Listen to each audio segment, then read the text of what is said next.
This kale looks great, but it's actually cheating in the garden. Stick around and we'll tell you why.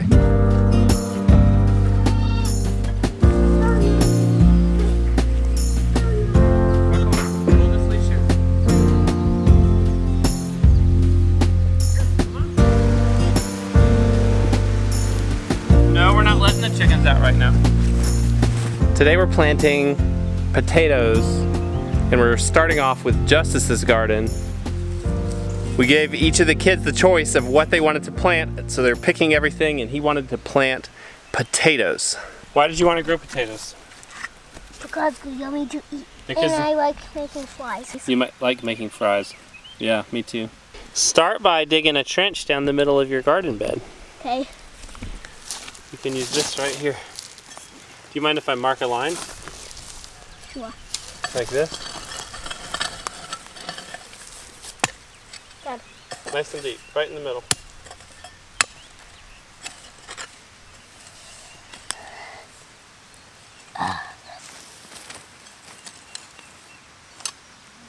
Now, put potatoes down this line and just lay them down with those sprouts up. Actually, it really doesn't matter. You don't have to put them that close. You can put them about this far apart. Potatoes is a good choice for up here because you actually don't need to water them that much. With how much rain we get, you pretty much don't need to water them at all. If you water them too much, actually, they can rot. I haven't watered mine at all yet.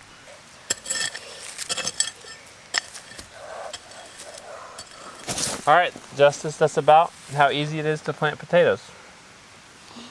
Not hard at all. Now it's time to plant our potatoes. We've planted a couple rows down here, and you can see they're coming up really well. Right here, this row and this row are potatoes. Justice, yours will look like this in just a couple weeks. They'll come up through.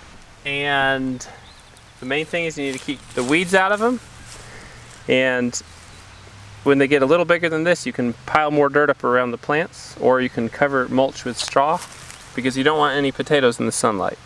It makes them turn green and it can be toxic. So those are our summer potatoes, and we're planting potatoes now that will be harvested quite a bit later in the summer, and we'll try to keep those on for the fall and winter.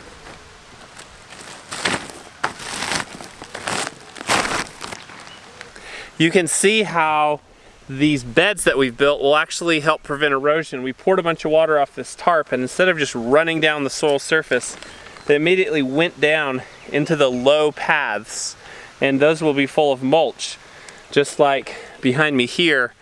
And then the soil there will have time to absorb all that water, and it can stay in this area. When you look at these beds, you can see we've had pretty much a total kill of small weeds. Now, this is a perennial, and I can't actually identify it because it's so blanched. There are still a few little seedlings here, and I think those will die now that the sun hits them. They're very, very yellow.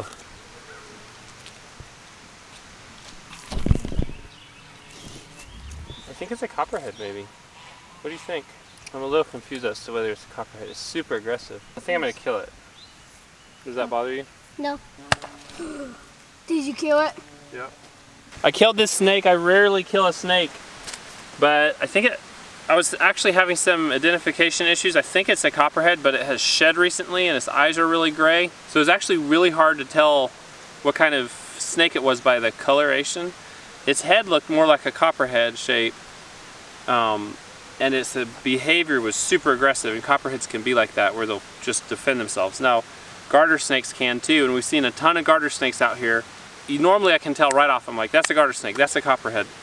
But if I'm confused about it, I'm gonna kill it. Have I killed any snakes out here yet, Justice? I haven't killed any snakes. No, I've never killed a black snake.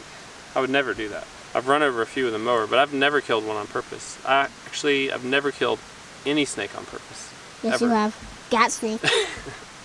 Except for that one. And I wouldn't actually normally kill a copperhead or a rattlesnake if I found them in the woods. I would, but if they're in the garden or in the yard, I would kill them. And I don't even like to. That's that. You're supposed to cut them and then let this cut surface heal over and dry out. But I've done it both ways and actually had really good yields both ways. If you want to plant some potatoes, and I would highly encourage you to plant potatoes, even if you have just a little spot, a tiny spot or a container. You don't have to order seed potato. You can just go buy some organic potatoes and plant them. They will give you a harvest. You will get a harvest from them. They're one of the easiest things to grow, and you're gonna get a yield no matter what you do. That might be enough. We've got all these though if we need them. It is 213. Let's see how long it takes to plant about 60 feet of row.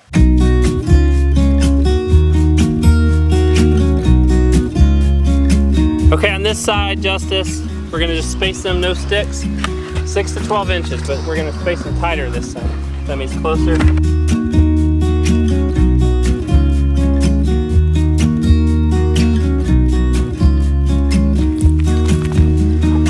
Okay, what time is it?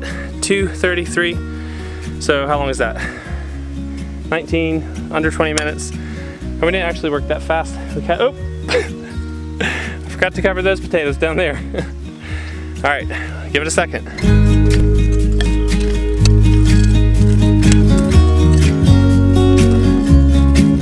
Okay, 2:36. So it didn't take us long to plant all these potatoes. There'll be a ton of food that we get out of here, and some of just the best potatoes you can get, especially if you eat them new. We're done up here in the garden now. I'm just gonna gather up these leftover seed potatoes. We'll probably find a place to put them.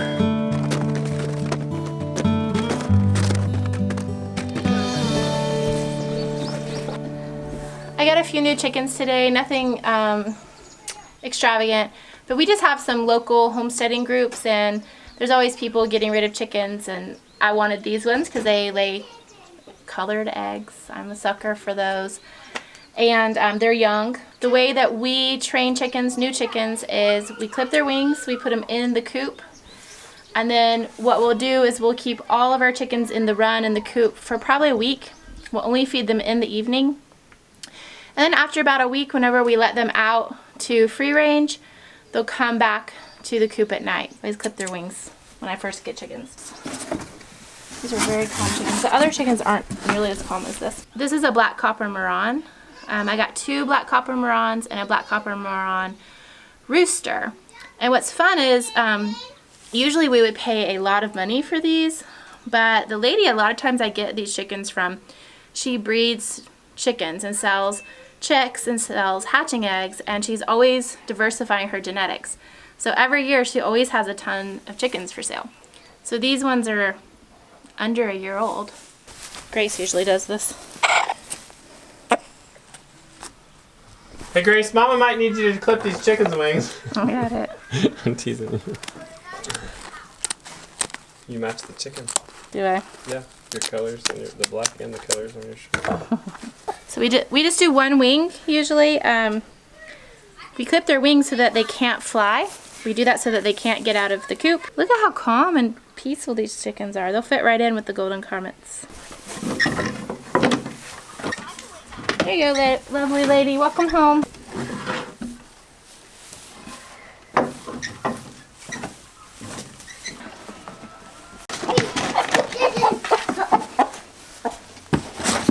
These ones are a little bit more wild. This is a crested leg bar mix.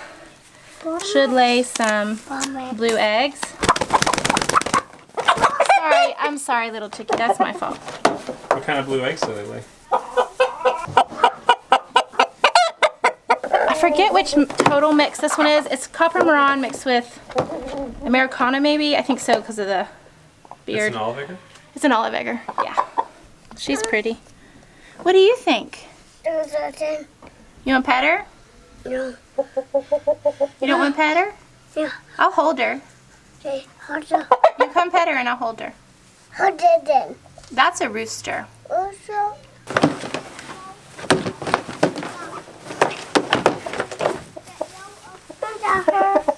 You're a good looking fella. Look at those nice spurs. He's a couple years old probably. I think he's 2.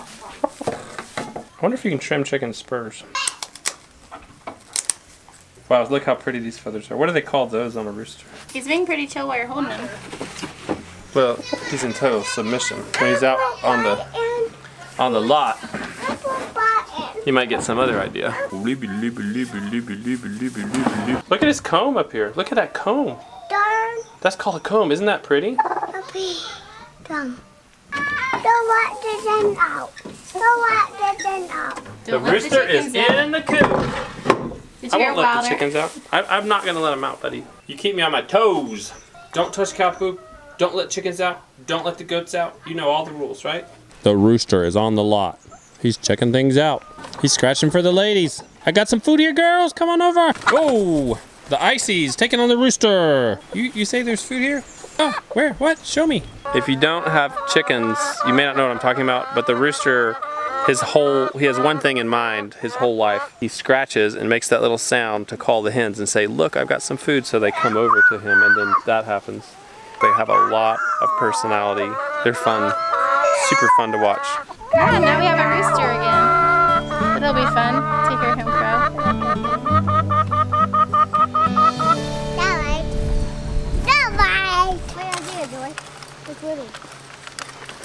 I have two new favorite gardening tools. This is one of them. I don't know what this is called. Do you know what it's called? It's a weeding hoe. Anyways, I'll link this below for all of you guys that would like to buy one. I highly recommend it. So much easier to me than like a traditional hoe.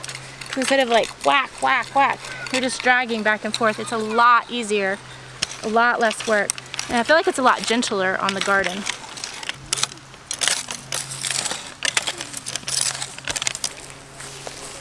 This is a Japanese weeding tool. I'll also link this one. I got both of these from Amazon, so I'll be able to link them. Let me show you this. This is awesome. Okay, ready?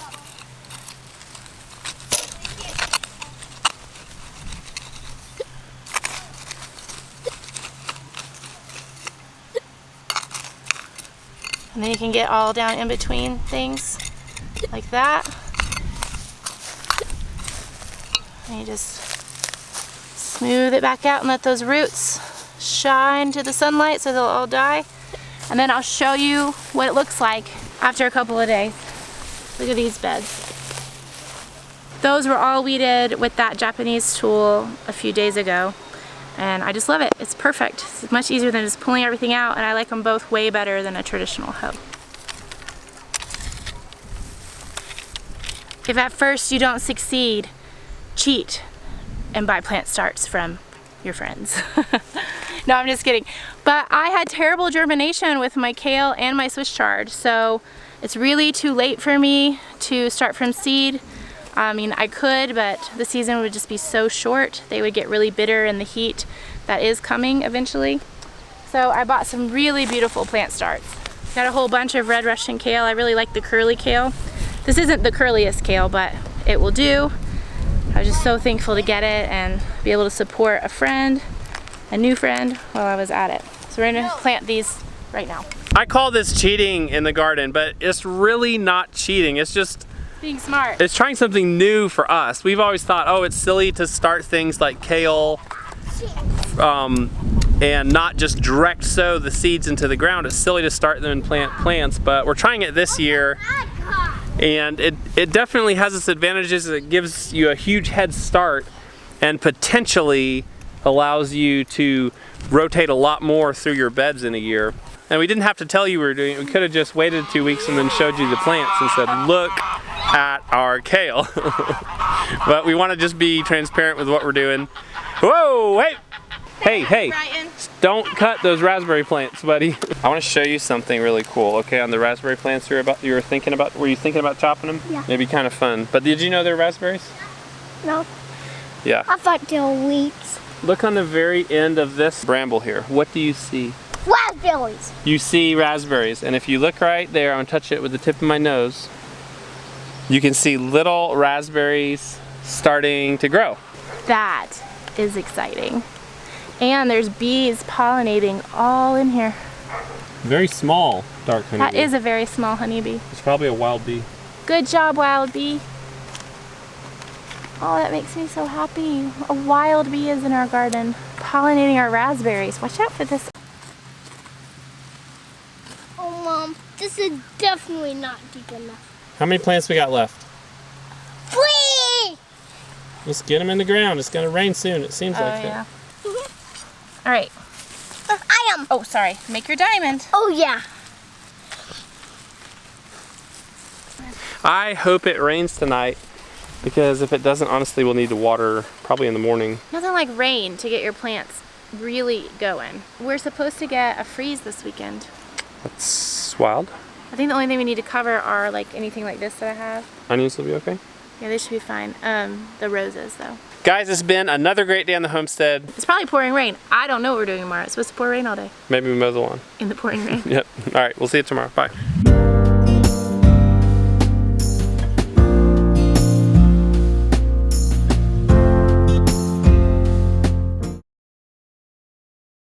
That was one heck of a hook for tomorrow's video. We don't know what we'll be doing. Well, no, we should. We'll probably be mowing and moving mulch. They've already seen that in a video. You should film that again so I can say you'll just have to come see you'll just have to see our next video.